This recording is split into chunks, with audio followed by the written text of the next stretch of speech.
त्याच्यानंतर आपण विकास क्षेत्रांचा विचार करूया.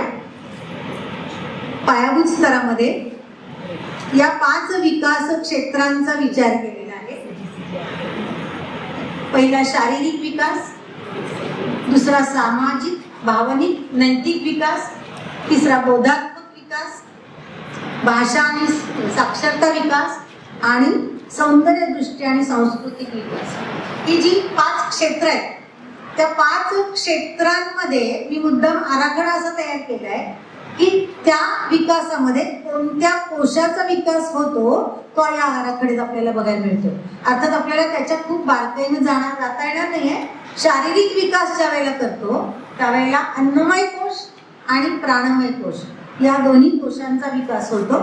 आपल्या ज्यांनी पायाभूत स्तर अभ्यासक्रम पूर्ण आपल्याकडे त्याचा आराखडा तयार असेल किंवा आपल्याकडे असेल, काहींनी वाचला असेल, काहींनी वाचला नसेल, काहींच्याकडे मला वाटतं आता मी मध्यंतरी आले तेव्हा काहींनी त्याचे पुस्तकं छापून घेतलेले त्यांच्याकडे आहे. त्याच्यामध्ये कॉम्पिटन्सीज 1 to 13चा उल्लेख केलेला आहे. मी फक्त त्याच्याखाली त्याच्या कॉम्पिटन्सीजचे नंबर टाकलेले आहेत. CG1 to CG3. तसं सामाजिक भावनिक नैतिक विकास हा हा विकास म्हणजे आपण त्याच्या मनोमय कोशाचा विकास करतो, त्याच्या भावनिक क्षमतांचा विकास करतो, त्याच्या सामाजिक तो आपल्या शेजारच्या मित्राशी कसं वागतोय, वर्गात शेजारी बसलेल्याशी कसं वागतोय, त्याच्याशी शेअरिंग करतोय का, त्याला देतोय का, त्याचा आपण घेतोय का, त्याच्याशी कशी संबंध देतोय, याच्यावर त्याचा एकमेकांशी मैत्री कशी होतीये, किंवा त्याच्या गटामध्ये त्याचं वर्तन कसं असतंय, गटात कृती करताना तो कसं होतं, ही जी बारकाईनं निरीक्षण आपण नंतर मूल्यांकनाकडे जाऊ तेव्हा त्याच्या नोंदी कशा करायच्या त्याचा उल्लेख करू. तर हा जो विकास आहे त्याचा भावनिक विकास, त्याचा सामाजिक विकास, त्याच्यात असलेल्या किंवा त्याच्यात हळूहळू विकसित होत जाणाऱ्या नैतिक म्हणजे गुणात्मक विकास त्याचा कसा होतोय, या सगळ्याच्या विकासासाठी आपल्याला त्याच्या मनोमय कोशाचा विकासाचा हे बघावं लागेल. म्हणजे त्याच्या मनोमय कोशाचा विकास या सगळ्या कृती म्हणजे भावनिक कृतींशी निगडित असेल किंवा सामाजिक कृतींशी निगडित असेल तर त्याच्या मनोमय कोशाचा विकास कसा होईल या पद्धतीने आपल्याला त्याचा विचार करता येईल.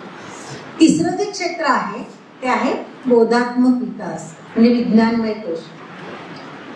आता आपण तर म्हणतोय की तो त्याच्या कृतीतून शिकतोय, त्याच्या अनुभवातून शिकणार आहे तो, पण ते शिकल्यानंतर त्यानं ती कृती करण्यापूर्वीचा तो त्यानं प्रत्यक्ष कृती किंवा प्रत्यक्ष अनुभव घेत असलेला तो आणि त्याच्या अनुभवानंतर त्याच्या वर्तनात झालेला बदल ज्याला आपण अध्ययन निष्पत्ती असं म्हणतो, तो बदल, या तिन्हीचा विचार हा बोधात्मक विकासामध्ये. आता याच्यामध्ये काय काय येतं तर तो विचार कसा करतो, तो नुसतं कृती करत नाही, तो कृती करताना त्याच्या मनात विचार काय येतो, त्याप्रमाणे त्याची कृती घडते का, विचार एक आणि कृती एक अशी भिन्न होते का, मग त्याच्यासाठी आपल्याला कुठं त्याला मार्गदर्शन करणं गरजेचं आहे, या सगळ्याचा विचार आपल्याला या विज्ञानमय कोशामध्ये करता येईल. मग त्याच्यामध्ये तो तर्क करणं, विचार करणं, एकमेकांची तुलना करणं, एकत्रीकरण करणं, विभक्त करणं, गट करणं, अशा सगळ्या कृती या त्या गटामध्ये मोडतील आणि त्यामध्ये आपल्याला त्याचा विज्ञानमय कोशाचा विकास झालेला दिसेल. त्याच्यानंतर भाषा आणि साक्षरता याच्यामध्ये दोन्ही आहे. तो भाषा शिकतो म्हणजे नेमकं काय करतो, तुम्ही भाषा शिकवता म्हणजे काय करता, मुळात भाषा शिकण्याचा क्रम कोण सांगतंय मला, भाषा शिकण्याचा क्रम कोण सांगतंय, हा एकाने सांगितलं तरी चालेल, वन ॲट अ टाइम.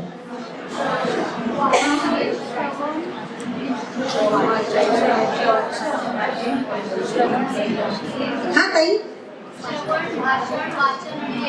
श्रवण भाषण वाचन आणि लेखन.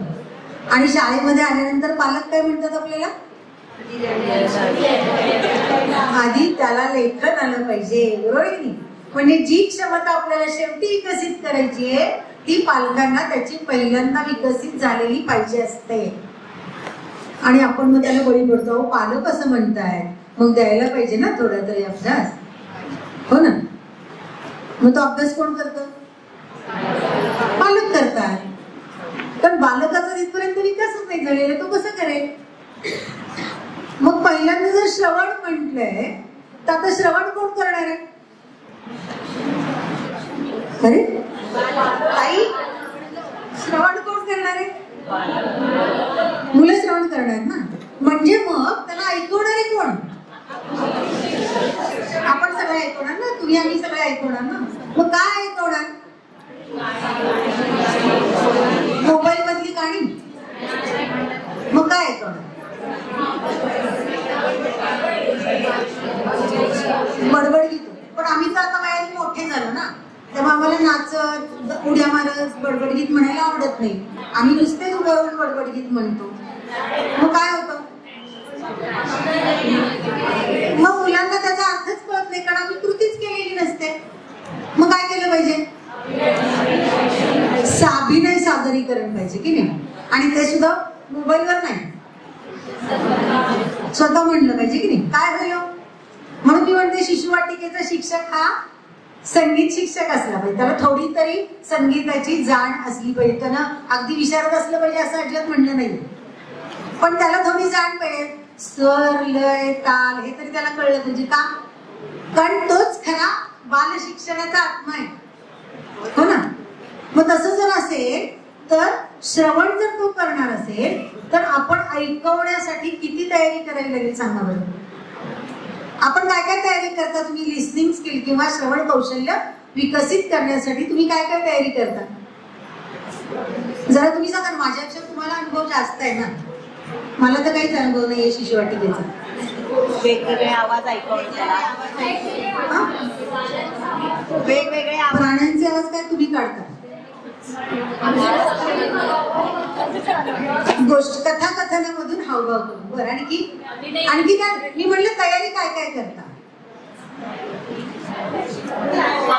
सांगू? हा ताई बोला. अगदी सुरुवातीला त्याला छोटे छोटे वेगवेगळे आवाज, म्हणजे टाळ्यांचा आवाज, चुटक्यांचा आवाज, एखाद्या रिकाम्या भांड्यामध्ये खडे भरलेले त्याचा आवाज, शेंगदाणे भरले तर त्याचा आवाज वेगळा, काचांचा आवाज वेगळा, असे वेगवेगळे आवाज ऐकून त्याला त्याच्याकडे अट्रॅक्ट करून घ्यायचं. आणि मग त्याला पाण्याचा आवाज कसा असतो, बुडबुड घागरीची गोष्ट आपण म्हणतो तर कसा बुडबुड येतात, या टाईपचे आवाज त्याला वेगवेगळे ऐकवायचे. म्हणजे हे सगळं ऐकवण्यासाठीची तयारी आपल्याला करायला पाहिजे. कथाकथन सांगायचं असेल तर त्याच्या हावभावाची तयारी आपल्याला केली पाहिजे, त्यातल्या आवाजांची तयारी आपल्याला केली पाहिजे. म्हणजे जास्त काम आपण करायचंय बरं का. आपण जरी शिकवणार नसलो तरी काम मात्र आपण जास्त करायचं, त्याची तयारी आपण करायची. आणि म्हणून कृती ज्या वेळेला असं आपण म्हणतो की भाषा साक्षरता, त्यावेळेला मी आणखीन एकाचा उल्लेख करेन की फक्त श्रवण कौशल्याच्या बाबतीत नाही तर त्याच्याबरोबर लगेच संभाषण येतं. मग आता तुम्ही आपल्या वर्गातल्या आपल्या बालकांशी काय संभाषण करता किंवा कोणत्या विषयावर संभाषण करता? मुळात संभाषण करता का? करत असले तर काय विषय करता?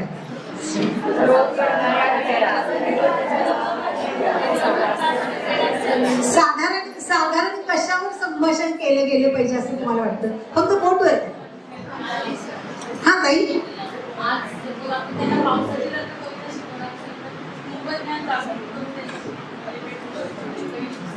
बरं, त्याच्याशी संभाषण. बरं, आणखी कोण सांगते?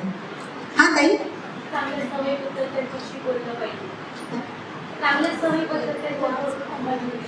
बर, चांगल्या सवयीविषयी संभाषण. बर, काय करायला पाहिजे? चांगल्या सवयीविषयी आपण गोष्टीतून किंवा प्रत्यक्ष अनुभवातून हे करतो की नाही, पण संभाषणासाठी काय काय तयारी करतात? आता बघा ना, एक मुलगा, एक छोटं बालक आलं पळत माझ्याकडे. पहिल्या 3 ते 5 वयोगटाचा अनुभव कमी आहे म्हणून मी सांगते तुम्हाला की ते पळत आलं आणि ताई ताई ताई, काल आम्ही पेशवे पार्क मध्ये गेलो होतो. मग तुम्ही काय करणार? बाई तिथे जाग्यावर मग काय करणार? तिथं काय काय पाहिलं, गप्पा गोष्टी झाल्या पाहिजेत की नाही. आणि त्या फक्त तुमच्या दोघांच्याच चालतील का? त्या सगळ्यांनी ऐकल्या पाहिजेत. जी काही 25, 30, 35 मुलं असतील त्यांनी सगळ्यांनी ऐकलं पाहिजेत की नाही. म्हणजे मग अशा प्रकारचं संभाषण. किंवा आता मग अशी कुठे सांगितलं सहलीला जाऊन आले, सुट्टीनंतरचा पहिला दिवस आहे, काही वेगळं वैशिष्ट्यपूर्ण, किंवा गणपती बघायला जाऊन आले, कुठे एखादा सण करून आले, तर त्यातलं वैशिष्ट्यपूर्ण जे असेल त्याच्याविषयी याच्यातून काय घडेल या संभाषणातून, कशाचा विकास होणार आहे. बरं, आणखीन काय विकसित होणार आहे. नुसती भाषा विकास होईल एवढंच चालेल का. त्याला आत्मीयता वाटेल शिक्षणाबद्दल, भाषा समृद्धी होईल की नाही, नवीन शब्दसंपत्ती वाढेल की नाही. तुम्हाला माहितीये का, मुलं आई वडिलांनी जो शब्द वापरला त्याचा अर्थ नाही कळला तरी दुसऱ्या दिवशी आपल्याला ऐकवतात, की आपल्या मित्राला ऐकवतात की नाही. मग भाषा समृद्धीसाठी हे संभाषण खूप उपयुक्त. जेव्हा चांगलं श्रवण घडेल, चांगलं संभाषण घडेल, मग आपण हळूहळू शब्द आणि चित्र यांच्याशी रिलेट करून त्यांना वाचन शिकवू. हो ना, वाचन क्षमतेकडे जाऊ. आणि आपलं जे सगळ्यात पहिल्यांदा घेतो ते आपलं लेखन कौशल्य आपल्याला शेवटी विकसित करायचे. तेव्हा पालकांना आपल्याला हे समजून सांगता आलं पाहिजे. हो की नाही. पालक सभेमध्ये सांगतात की काय का नाही अभ्यास दिला, मग तो काय करणार, मग अशी अभ्यास कसा द्यायचा त्याच्याविषयी 1-2 उदाहरणं सरांनी सांगितली, त्यामुळे ती काही मी आता परत सांगत बसत नाही. तर याच्यातून त्याचा विचार करणं. तर एखादा प्रश्न तुम्ही विचारला की त्याला तो विचार करून उत्तर देणार आहे, तेव्हा आपोआपच गप्पा गोष्टीतून सुद्धा तर्क, विचार या क्षमतांचा त्याचा विकास होणार. त्याच्यानंतर जो 5वा आहे तो सौंदर्य दृष्टी आणि सांस्कृतिक विकास. काय छान दिसलं हे मुलांना कळतं. मुलं सांगतात हे छान आहे, हे चांगलं होतं, हे आवडलं. हो ना. मग तो पदार्थ असू देत, वस्तू असू देत, चित्र असू देत, एखादी काही असू दे, पण हे चांगलं दिसलंय त्यांना कळती सौंदर्य दृष्टी. आणि त्याच्यातून आणखीन एक महत्वाचं म्हणजे त्यांनी ती जर कृती ते साहित्य स्वतः केलेलं असेल तर त्याचा स्वनिर्मितीचा आनंद आणखीन वेगळा असतो. म्हणजे सृजनात्मक विकास आहे त्यांचा होतो आणि मग त्याच्यातून त्यांच्या आनंदमय कोशाचा विकास होतो. म्हणून आपले हे जे 5 विकास क्षेत्र आहे ती या 5 कोशांशी निगडित आहे. आणि त्याच्यानंतर त्याच्या ज्या कॉम्पिटन्सीज दिलेल्या आहेत मी फक्त खाली उल्लेख केलेला आहे. त्या प्रत्येक वाचत बसायचं म्हणलं तर आपल्याला खूप वेळ जाईल त्या प्रत्येकावर चर्चा करायची. त्याच्यासाठी पुन्हा आपल्याला 1 तास स्वतंत्र वेळ द्यावा लागेल. तर या क्षमतांचा विकास आपल्याला या पद्धतीनं त्या बालकांचं करायचं आहे. आता अशा या क्षमता किती आहेत तर शिशुवाटिकेच्या या पायाभूत स्तराच्या आराखड्यामध्ये एकूण 68 क्षमता दिलेल्या आहेत. आणि त्या क्षमतांनुसार त्याच्यातला वर्तन बदल म्हणजे अध्ययन निष्पत्ती दिलेली आहे. या क्षमतेच्या विकासातून उदाहरणार्थ तुम्ही चित्र आणि शब्द हा समोरासमोर दाखवला, मुलांना आधी चित्र दाखवलं, अनेक वेळा चित्र दाखवलं, मग चित्र आणि शब्द दाखवलं की त्याला तो चित्र बघून सुद्धा शब्द वाचता येणार आहे.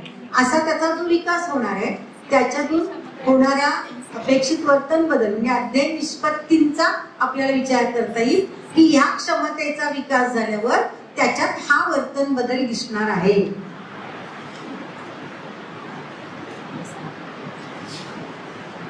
आता या आराखड्यामध्ये आणखी उल्लेख केलेला आहे तो म्हणजे मूल्यांकनाचा. आपण मूल्यांकनाचं सत्र स्वतंत्र घेणार आहोत. पण मगाशी उल्लेख झाला होता की मूल्यांकन म्हणजे काय हो, त्यांना लेखी पेपर देणार आहात तुम्ही. आपल्या शिशु गटातल्या बालकांना त्यांचं मूल्यांकन करायचं म्हणजे आपण काय कृती करून घेणार त्यांच्याकडनं किंवा आपण काय त्यांचं कसं मूल्यांकन करणार आहोत. तुम्ही करता ना, नेहमी करता. ऑब्झर्वेशन आहे, बरोबर, निरीक्षण करतो. आता निरीक्षण म्हणजे आता आपण मूल्यांकनाच्या सत्र घेतली पण निरीक्षणाचे सुद्धा विविध त्यांनी कृती पुस्तिका तयार केली. चिकटकाम असेल, एखादं चित्र काढलं असेल, एखादं रंगकाम केलं असेल, तर याचं जे साहित्य केलं असेल त्याचं निरीक्षण करता येतं आपल्याला. त्या एखाद्या विशिष्ट प्रसंगी कसं वागला त्याच्या प्रासंगिक नोंदी आपण अॅनेक्डोटल रेकॉर्ड म्हणतो, प्रासंगिक नोंदी ठेवतो. तर प्रत्येक वेळेला रोज प्रत्येक मुलाची प्रासंगिक नोंद होईल का. मला एका शिक्षिकेने माझं प्रशिक्षण वर्ग झाल्यानंतर विचारलं, बाई वर्गात 60 मुलं आहेत आणि 60 मुलांच्या रोज प्रासंगिक नोंदी कशावर ठेवायच्या? मग मी म्हणलं, अगं 60च्या 60 मुलांच्या बाबतीत रोज काही ना काहीतरी प्रसंग घडतोच का गं वर्गात? नाही.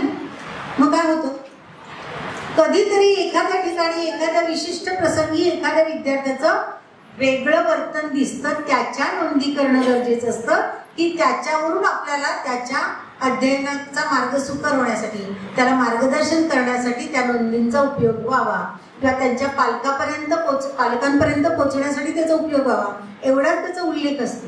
म्हणून वर्गातल्या सर्वच्या सर्व मुलांच्या सर्व प्रासंगिक नोंदी रोजच्या रोज ठेवता येत नाही, हे आधी पक्क आपल्या मनामध्ये असलं पाहिजे. वेगवेगळ्या मुलांच्या वेगवेगळ्या वेळी वेगवेगळ्या ठिकाणी, कधी वर्गात असेल, कधी वर्गाबाहेर असेल, कधी सामुदायिक ठिकाणी असेल, कधी गटात असेल, कधी प्रार्थनेच्या वेळी असेल, कधी एखादा कार्यक्रम सादर करताना असेल, कधी अगदी स्टेजवर सुद्धा असेल, कुठे असेल, पण त्याची काहीतरी वेगळं वर्तन असेल तर त्याची नोंद आपण ठेवतो आणि त्याच्यातून आपल्याला त्याच्यात कुठला गुण विकसित होतोय किंवा आणखीन काय मार्गदर्शन करायचं हे निश्चित करता येतं.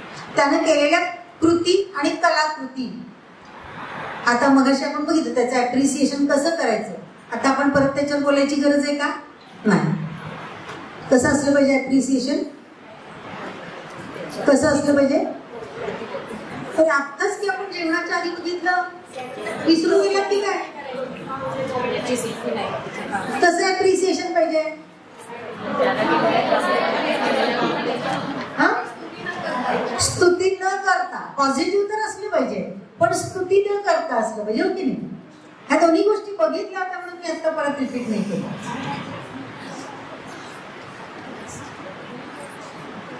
आता याच्या अध्यापनाची आपण ठरवायची पद्धत, ज्याला आपण कार्यनीती असं म्हणतो.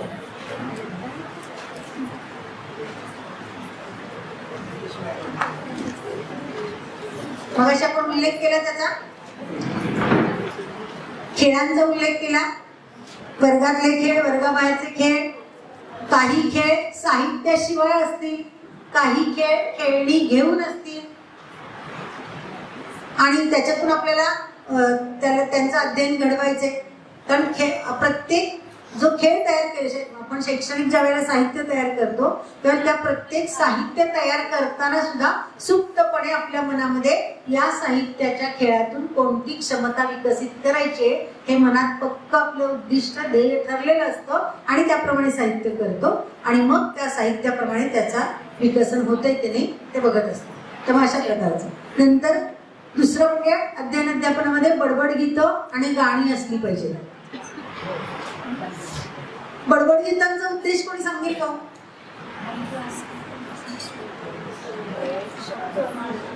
मी मधून अधून तुम्हाला विचारते, त्याचं कारण आहे बरं का. हा, एकदम मागं मागं तुमच्या मागे. हा, फ्रेश होण्यासाठी. बर, एक्सप्रेशन साठी. बर, आणखी मौखिक भाषा. आणखी आपण मगाशी बघितलं काय बघितलं? स्वर, लय आणि ताल हा या शिशु शिक्षणाचा आत्मा आहे. ते पटकन ग्रास्प करणार आहे, हो ना, पटकन आकलन होणार आहे. त्यामुळे आपल्याला तिथे जास्तीत जास्त त्याचा वापर गाणी आणि गोष्टींचा करून घ्यायचा आहे. नंतर मगाशी गप्पा गोष्टींचा उल्लेख केला संभाषणाच्या वेळेला. गोष्टी, आता कथाकथन मी तुम्हाला बोलतो करेन थोडस की कथाकथनाविषयी कोण सांगतंय मला? कशा कथा निवडाल, त्याचा उद्देश काय असेल, कोण सांगतंय? हा ताई,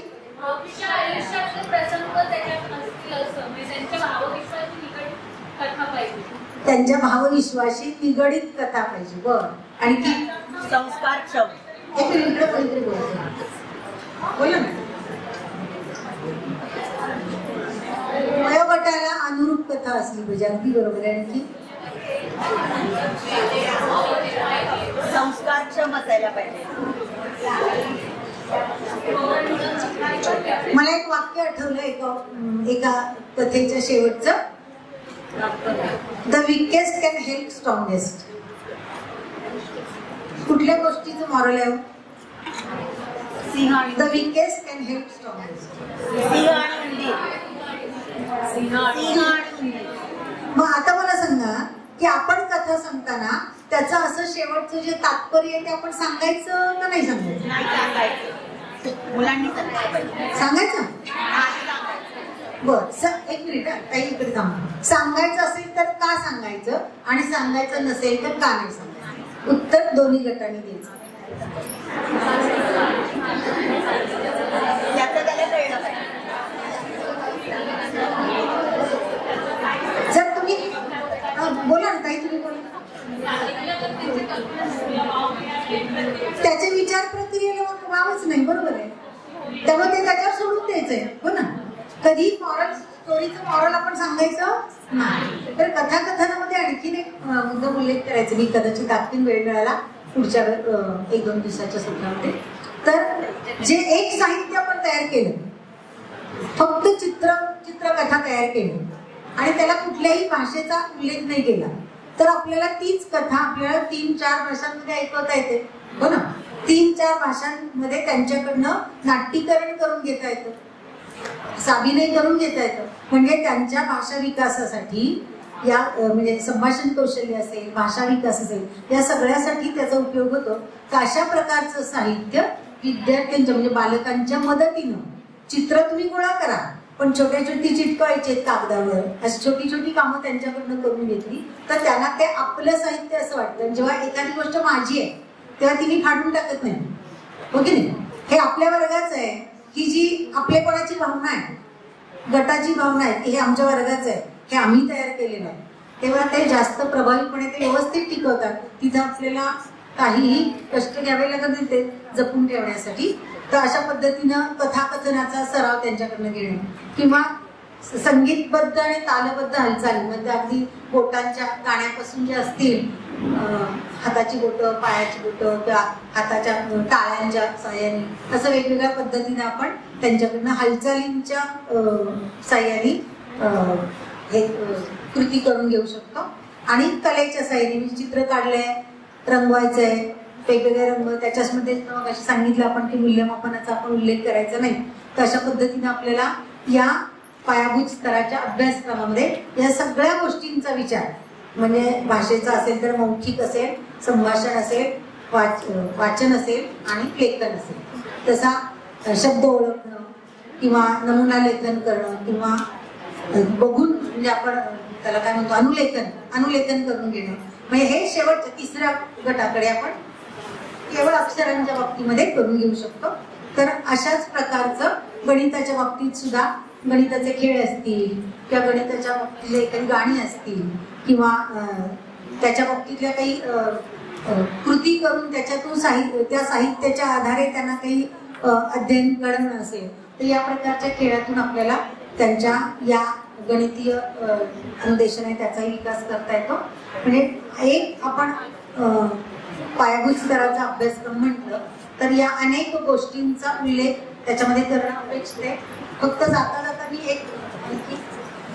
सांगितलं म्हणून 2 गोष्टींचा उल्लेख करते की हा अभ्यासक्रम जर संपूर्ण विकास म्हणून करायचा असेल तर या अभ्यासक्रमाचे 3 पैलू आहेत. शिशुवाटिकेच्या अभ्यासक्रमाचे 3 पैलू आहेत. पहिला पैलू जो आहे तो आहे जीवनाचा दाट परिचय करून द्यायचं. आणि परिचय करून द्यायचं म्हणजेच अर्थात जीवनाचा दाट परिचय करून द्यायचं. याचाच अर्थ काय आहे की सृष्टीमधल्या ज्या सगळ्या घटकांचा म्हणजे प्राणी असतील, कीटक असतील, सजीव निर्जीव वस्तू या सगळ्यांचा परिचय करून देणं हे त्याच्यामध्ये अपेक्षित केलेलं आहे. मग आपण जे पंचमहाभूत म्हणतो, पंच ज्ञानेंद्रियांच्या मार्फत म्हणतो, त्या पृथ्वीवरच्या सर्व वस्तूंचा परिचय त्यांना करून देणं हे अपेक्षित केलेलं आहे. मग पंचेंद्रियांच्या माध्यमातून कानाडोळे त्वचा या सगळ्याच्या माध्यमातून आपण त्यांना अनुभव देतो, त्याच्यातून हे करून देतो. त्याच्यानंतर दुसरं जो आहे जसं जीवनाचा दाट परिचयामध्ये दुसरं आहे ते पदार्थांचा परिचय आपण देतोच.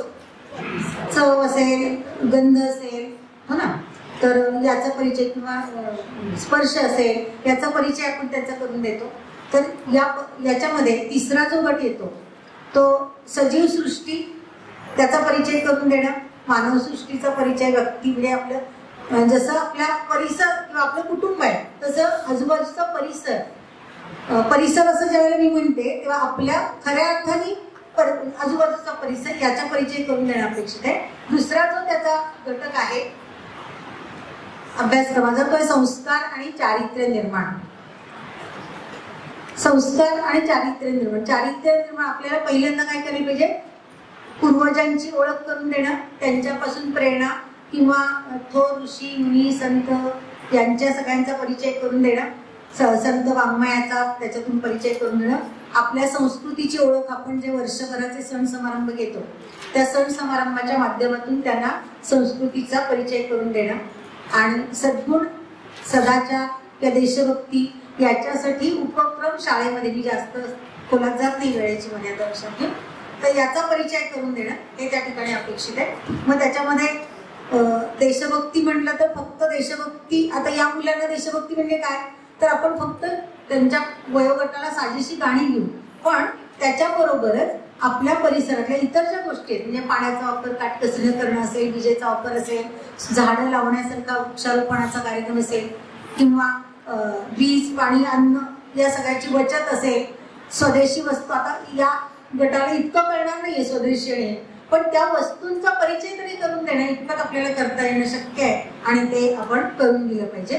तिसरा जो गट आहे तो निरनिराळ्या क्षमतांचा विकास की ज्याचा मगाशी आपण उल्लेख केला होता की